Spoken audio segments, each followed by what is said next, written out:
2020 का stop loss maintain करना है। चलिए अब फंडामेंटल आइडिया लेते हैं। राजेश अग्रवाल जी हमारे साथ मौजूद हैं। Rajesh ji very good afternoon, स्वागत है आपका कार्यक्रम में। बताइए कहाँ लगाएंगे हाथ? गुड आफ्टरनून श्रेया जी, अनुज जी, वीरेंद्र जी को नमस्कार। बाकी भी जो पैनल में मित्रगण है सबको नमस्कार।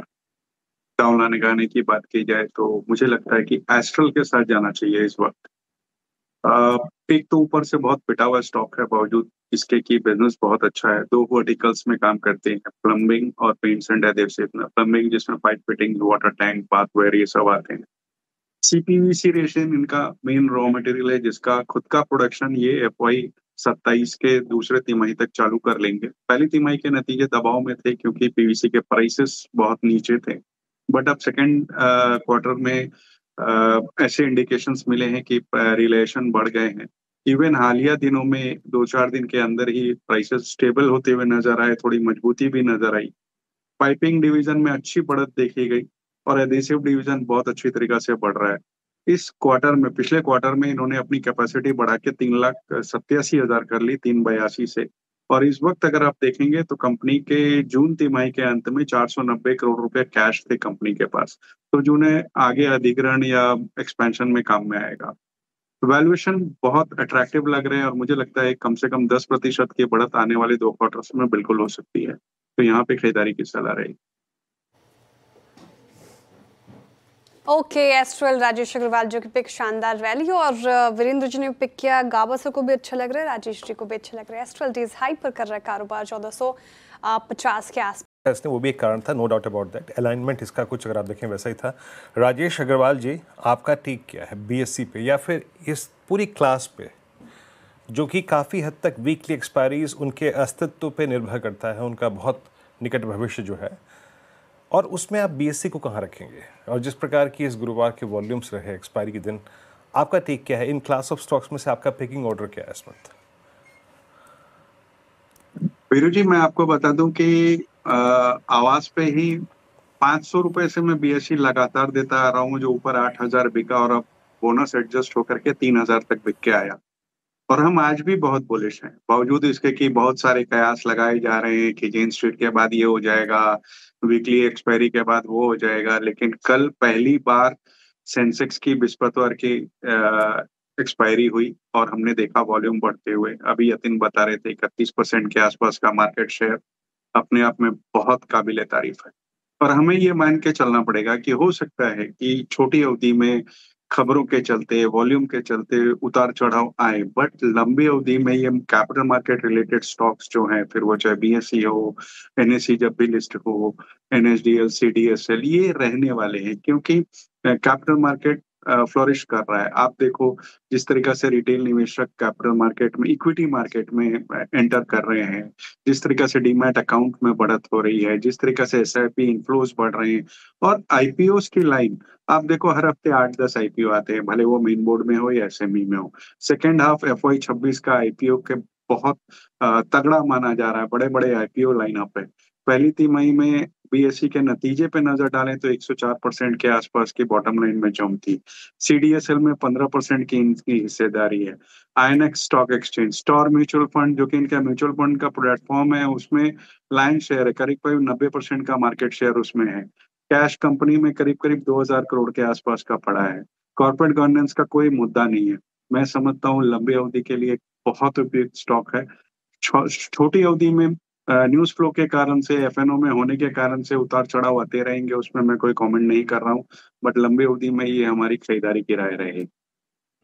लंबी अवधि के लिए खरीदारी की राय रहेगी BSE में। चलिए, ये होगी राजेश जी की पिक। अब बिल्कुल राजेश जी चैनल पर काफ़ी समय से BSE की बात कर रहे हैं। एक और स्टॉक की बात करते हैं। आज जहां रैली फुस हुई, ओला इलेक्ट्रिक एक बार जरा लेकर आइए। और आज ओला, इसका यकीन आज गोला हो गया बिल्कुल पर 60.22 इस समय। शुक्रिया यतिन। राजेश अग्रवाल जी, ये ओला शोला या गोला, क्या क्या व्यू रहेगा इस पर? गोला ही रहेगा। मुझे तो आश्चर्य था कि पिछले 8-10 दिन में ये जो चाल आई वो आई क्यों, क्योंकि अगर आप देखें लगातार लॉस मेकिंग, क्वालिटी कंसर्न्स, कई बार नेगेटिव न्यूज में रहता है।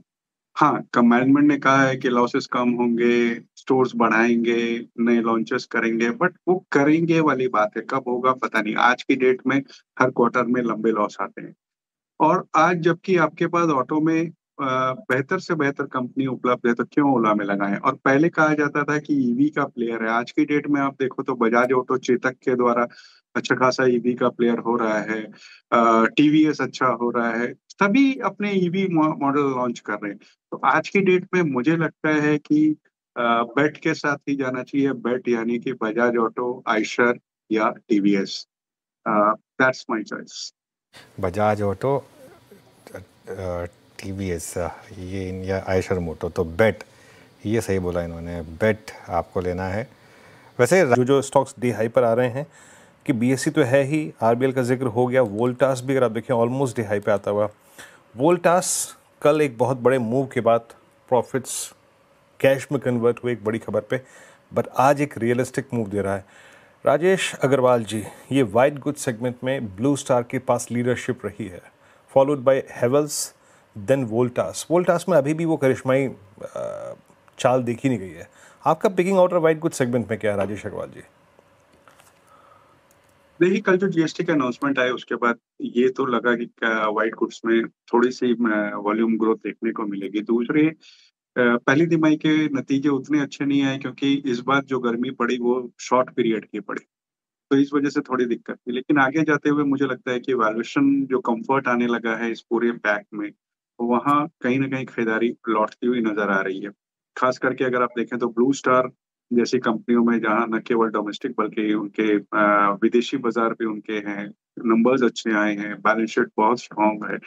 और अगर पैकिंग ऑर्डर की बात जो आपने करी ना, उसमें रखा जाए तो मैं समझता हूँ पहले नंबर पर ब्लू स्टार रहेगा और दूसरे नंबर पर वोल्टास।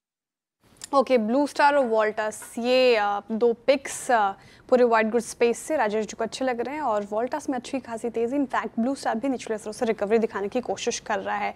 अब इस बीच हम इस पर एक टेक लेना चाहूँगी राजेश अग्रवाल जी से। काफ़ी बार राजेश जी मैंने आपसे पूछा होगा ये कि इटर्नल वर्सेस स्विगी में आप किसे चुनते हैं, कौन सा स्टॉक अच्छा लगता है। आज डेज हाई पर जहाँ स्विगी और इटर्नल भी अच्छी खासी तेज़ी के साथ कर रहा है कारोबार, रिपोर्ट पॉजिटिव है, आप कहाँ स्टैंड कर रहे हैं, आपका झुकाव किस तरफ? सर जी, मैंने पहले भी कहा है कि दोनों ऐप खोलिए, जहां ज्यादा डिस्काउंट मिल रहा है वहां से खाना मंगाइए और खुश रहिए। इन्वेस्टमेंट के लिए मैं दोनों में ही नहीं जाना चाहूंगा, क्योंकि अगर आप देखो जो नतीजे आए पिछले तिमाही के और उससे भी पिछले तिमाही के, तो वो एक चीज दिखा रहे हैं कि क्विक कॉमर्स जो है अब फूड डिलीवरी से बड़ा होता जा रहा है।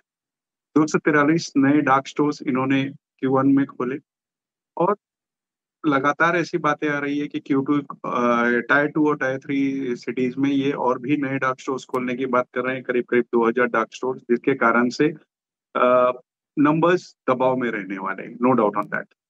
वैल्यूएशन की अगर बात करेंगे तो 125 130 के पीई पे मुझे ये कहीं से भी कंफर्ट नहीं दे रहा है, तो इस वक्त तो मैं दोनों को ही अवॉइड की बात कर रहा हूँ। ओके, दोनों को ही अवॉइड की राय दे रहे हैं। आज दोनों स्टॉक्स, बिग स्टॉक्स में जैसे श्रेया ने बताया, हमने डिस्कस करे श्रेया, और एक अच्छी चीज़ रही कि दोनों में स्क्रीन पर रैली प्ले आउट हुई। जब वो स्क्रीन पर रैली प्ले आउट हुआ तो मुझे ज़्यादा अच्छा लगता है, क्योंकि उससे व्यूअर्स को पार्टिसिपेट करने का मौका मिलता है। क्योंकि कई बार क्या होता है ना, आप कोई, अगर आपको पता है कि कोई स्टॉक ऊपर चलेगा और अगर आप उसको दें और वो फिर वो खुले ही सीधा उस 5% ऊपर, फिर आपके अपने मन में संतुष्टि के लिए आप कह सकते हैं कि हाँ देखिए एक स्टॉक बोला था टारगेट पे पहुंच गया, लेकिन अगर उसमें किसी ने कमाया नहीं तो क्या फ़ायदा है। कोई कमाएगा तभी जब वो स्टॉक इंट्राडे में रैली दिखाएगा, वरना कोई नहीं कमाएगा, वरना कोई उसका मतलब नहीं है अगर गैप अप ही हो जाएगा तो। खैर एनीवे, अब निफ्टी देखिए एक बार ज़रा वापस इंट्राडे का चार्ट लेकर आइए। ये मार्केट जो है एकदम जलेबी की तरह, और अब इस समय फिर रेड में आता हुआ, हालांकि मिड कैप अभी ठीक ठाक कर रहा है। इसके अलावा आज शेयर मार्केट थीम अच्छी चली। अच्छा, एक स्टॉक लेकर आइए, महिंद्रा एंड महिंद्रा। ये स्टॉक एक नेक्स्ट लेवल मोमेंटम में है, आज भी 2.5% ऊपर, कल भी अच्छे से चला ये स्टॉक। और इस पर अब क्या भी रहेगा राजेश अग्रवाल जी, पांचों उंगलियां घी में महिंद्रा की। बिल्कुल, जो नए लॉन्चेस किए गए हैं पैसेंजर व्हीकल में, तो वो तो बहुत अच्छे तरीके से दिए गए हैं। जीएसटी कट के बाद ट्रैक्टर डिवीजन से भी बहुत अच्छी उम्मीदें बनकर आ रही हैं। हालांकि बहुत ऊंचे के लेवल्स पे ऑल टाइम हाई के आसपास चल रहा है, फिर भी मैं समझता हूँ कि लंबी अवधि के निवेशकों के लिए एक बहुत अच्छा पिक साबित हो सकता है। तो शॉर्ट टर्म की मैं कह नहीं सकता, बट लॉन्ग टर्म के लिए अभी भी इसमें दमखम बाकी है। मैं समझता हूँ खरीदारी करनी चाहिए। ओके, चलिए लॉन्ग टर्म अभी भी इसमें खरीदारी कर सकते हैं। धमाकेदार ऑप्शन राजेश अग्रवाल जी के पास मिड कैप फंडा के लिए। राजेश जी बताइए आपकी ट्रेड। अनुज जी, मिड कैप फंडा के हिसाब से हुंडई के साथ जाना चाहूंगा। एसयूवी में लीडरशिप पोजीशन है, मार्जिन्स अच्छे हैं, रिटर्न रेशियोज अच्छे हैं, कैपेसिटी एक्सपेंशन कर रही है, एक्सपोर्ट मार्केट पर बहुत जोरों से टारगेट किया जा रहा है, और बढ़ती हुई डिमांड को देखते हुए कैपेसिटी एक्सपेंड कर रही है। इन्होंने जनरल मोटर्स का तालेगांव का प्लांट ले लिया, जहां से जिस कारण से इनकी 8 लाख की कैपेसिटी आने वाले दिनों में 10.7 लाख तक की हो जाएगी। 32,500 करोड़ के आसपास का केपेक्स है, जो कि पूरी तरीके से इंटरनल एक्यूरल से होगा। और क्रेटा की ईवी लॉन्च की पहली तिमाही के नतीजे बहुत स्टेबल आए, डिस्पाइट की अच्छा खासा डिस्काउंट दिया गया था, और FY 30 तक 26 नए प्रोडक्ट्स लॉन्च करने की बात कर रही है। वैल्यूएशन बहुत कंफर्ट दे रहे हैं, मैं समझता हूँ यहाँ खरीदारी करनी चाहिए। ओके, हुंडई मोटर्स 25 पे कॉल ट्रेड करता हुआ, ये इसके करियर का हाई है। 4 ट्रेड्स हैं इस समय फिलहाल। यहाँ पर आप देखिए इन्फोसिस, लार्सन एंड ट्यूब्रो कुछ स्टॉक्स हैं जिन्होंने आज मार्केट पर थोड़ा सा प्रेशर बनाया। चलिए बस 2 मिनट की बात है, वो स्टार्ट करेंगे इंटरव्यू पर। राजेश अग्रवाल जी के पास चलें। अगर राजेश जी, अगर आप 30 सेकंड में बता सकें कि इस वीकेंड पे कुछ देखने लायक है या नहीं। देखिए, समय की पाबंदी है अनुज जी, इसलिए थोड़ा शॉर्ट रखूंगा। थिएटर में अगर देखा जाए तो बागी का चौथी बागी 4 आ रही है, जो कि लगातार इस तरीके की स्टोरी रहती है कि कोई ना कोई किडनैप हो जाता है और टाइगर श्रॉफ छुड़ाने जाता है। पहली वाली तो बहुत अच्छी हुई थी, बाद वाली कुछ खास हुई नहीं, बट इस बार हरनाथ संधू और संजय दत्त की वजह से थोड़ा सा एक्सपेक्टेशन बना हुआ है। उसके अलावा द कॉन्जरिंग लास्ट राइट्स है, जो आपको एक्साइट कर सकती है। OTT की बात की जाए तो इंस्पेक्टर ज़ेंडे मनोज वाजपेयी की है। चार्ल्स सोबराज को, जो इंस्पेक्टर ज़ेंडे उस समय थे, उन्होंने गिरफ्तार किया था, रियल लाइफ इवेंट्स पे है। स्टोरी जैसी भी हो, मनोज वाजपेयी है तो संभाल लेंगे, ये तो बनता है। और वेडनेसडे 2 का जो पार्ट 2 है, जो श्रेया लगातार देख रही है, मैं समझता हूँ वो देखने लायक हो सकती है। उसके अलावा कुछ थिएटर रिलीजेस वापस से OTT पे आ रही हैं, जैसे आंखों के गुस्ताखिया, मालिक, कनप्पा, ये सब है। फिल्मों की बात की जाए थिएटर की, तो 2 रीजनल मूवी